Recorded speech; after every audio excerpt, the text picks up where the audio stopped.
Every minute, 66 new houses appear on the planet. Every second in America, 12 acres are cleared and more buildings go up. The population keeps growing. The planet doesn't. When you run out of prime real estate, where do you build? In places that are freezing, flooded, soaring, and shaky. Revolutionary buildings that dare nature to do her worst. You can't tame nature. You can only design against it.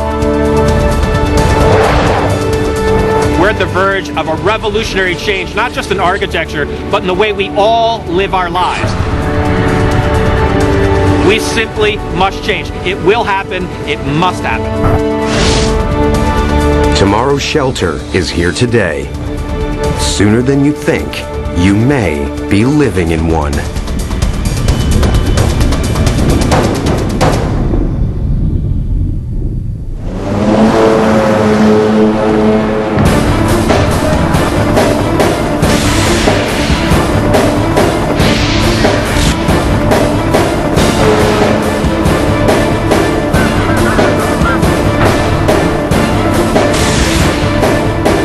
Legend has it, a little Dutch boy plugged a hole in a dike and kept the sea from pouring through.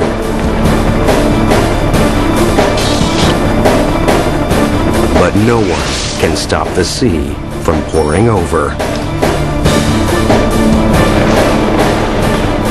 It was very scary that you can see the water going onto the dike. So much water. It was like a sea. In 1995, violent storms swamped Central Europe.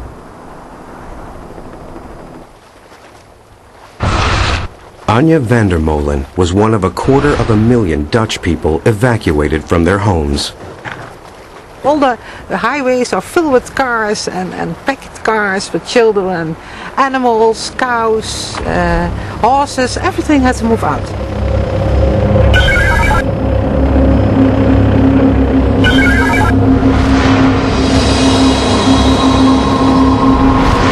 Of all the countries hit, the Netherlands was hit hardest. When the water receded, Anja returned to clean up, dry out, and worry. 2/3 of the Netherlands lies below sea level. No country is so imperiled by drowning. The possibility that Holland will be flooded in 100 years is red. It's a big fight. Who wins and who loses? Your life depends on it.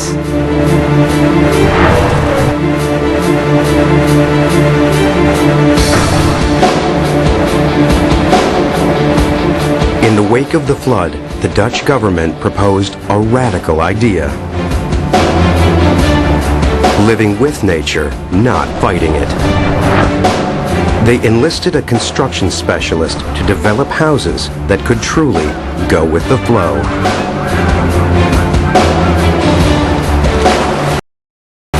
Anja, one.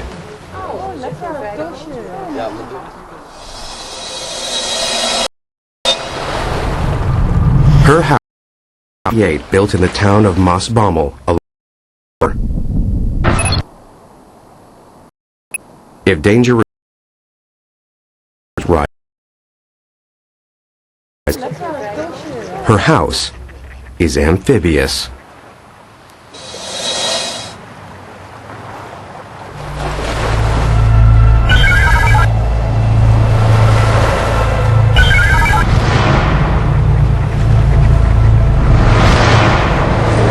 But how do you float a 100-ton house? The same way you float a heavy ship. With a hollow hull. An entire foundation made from waterproof polystyrene surrounded in concrete. So we are here in the basement, and this is a watertight concrete structure, about 90 tons.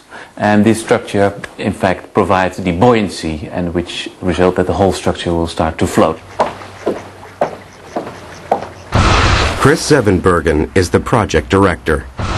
The foundation of the house he developed isn't anchored to bedrock. It just rests on the ground.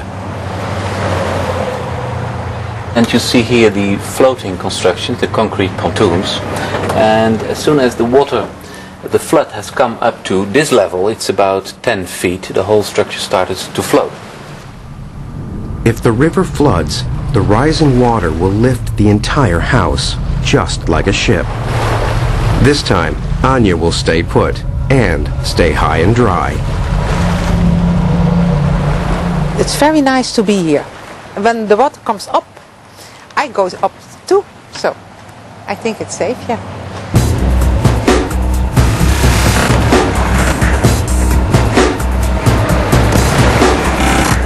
To keep it from floating away, the house is attached to 2 mooring poles at the front and back.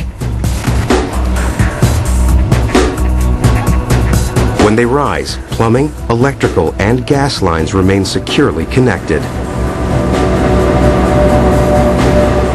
Amphibious houses are the latest weapon in a 1,000-year war to keep out the sea.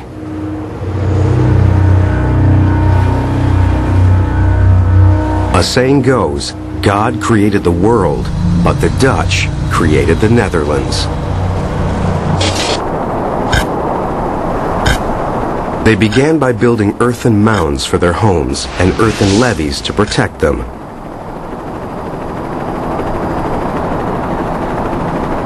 Then, in the 1300s, the Dutch harnessed one force of nature to fight another.